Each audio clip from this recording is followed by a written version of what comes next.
पार्टीची कल्पना नाहीये, पण मला वाटतं की खूप दुर्दैवी आहे की दोन तरुणांचा जीव जातो या गोष्टीत. आणि मला वाटतं की हे ड्रग्ज कुठून येतात, आपल्या प्रत्येक शहरांमध्ये येतात. पुणे असेल, नाशिक असेल, मुंबई असेल. हे किती प्रमाणात येतात हे पण मी तुम्हाला सांगेन. हे थांबवण्याची ताकद सरकारमध्ये नाहीये का?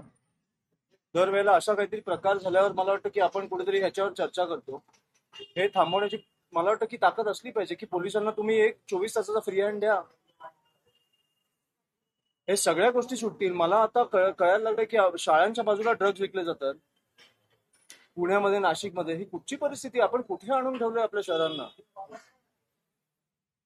ह्या कुठेतरी गोष्टींवर आपण विचार करणार आहोत की नाही की एक एक पार्टीत खूप दुर्दैवी झालं. पण ज्या प्रमाणात ड्रग्ज येत आहेत, ज्या प्रमाणात ड्रग्ज कन्झ्युम केले जात आहेत, हे म्हणजे खूप भीषण आहे. ह्याचे आकडे सरकारकडे नाही आहेत. याच्यामध्ये आपण पाहतो की आनंद पटेल जो ड्रग तस्कर आहे याला पोलिसांनी अटक केली आहे. त्यांच्या वडिलांचं जे समोर आलेले आहे कारण ते रेसिंग माफिया होते त्याच्या मार्फत सगळे ड्रग ते घेत होते म्हणजे किंवा इतर राज्यात. अशी मी तुम्हाला किती नावं देऊ? असे एक माणूस नाहीये ना. अशी किती नावं देऊ तुम्हाला की कुठे आपल्या माझा मुलगा आता शाळेत जाईल, तुमची मुलं आता शाळेत जातील. एक भीती तर वाटते ना की आपल्या शाळेच्या बाजूला ड्रग्ज विकले जातात. एका माणसाला एक प्रकरण बाहेर आल्यावर आपण त्या माणसाबद्दल बोलायला लागतो. एक मला वाटतं एक्झाम्पल सेट केलं पाहिजे की हा माणूस पकडला गेला ना, कठोर कारवाई करा. जी घाणेरडी शिक्षा देऊ शकता ती द्या. एक एक्झाम्पल सेट करा की तुम्हाला ह्या आपल्या राज्यात ड्रग्ज आले नाही पाहिजे, त्याच्यासाठी आपण काम नाही करू शकलो ना, तर मला वाटतं आपण कुठेतरी चुकतो. आणि किती सोपी गोष्ट आहे. प्रशासनाला ड्रग्ज थांबवता येत नाहीत. कुठून येत आहेत?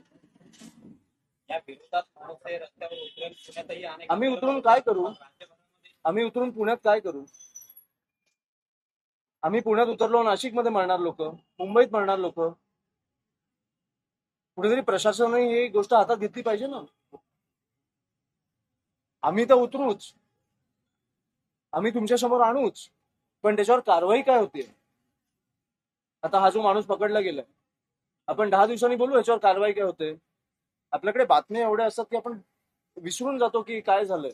नेस्को आपण 10 दिवसांनी विसरून जाणार. दुसरा एक जो तो मुद्दा पुण्यातच झालेला ना. मला वाटतं की तो ज्याने ठोकलेलं पॉश, काय झालं त्याचं? जामीन झाला. जामीन झाला. पण तो प्रकरण आपण विसरलो ना. त्या बाई आणि जे ते बाईकवर होते त्यांचा मृत्यू झाला. दोन तरुण. पण आपण त्या विषयाला विसरून गेलो. आता नेस्को बद्दल बोलतोय. हे आपण किती वेळ चालू ठेवणार आहोत? कधीतरी मला वाटतं की आपण सरकारचे कोणी आले प्रतिनिधी, मला वाटतं प्रश्न विचारले पाहिजेत की काय चालू आहे तुमचं? का ड्रग्ज येतात एवढे? तुम्हाला पण माहितीये, मला पण माहितीये कुठे वाटले जातात. का थांबत नाहीयेत?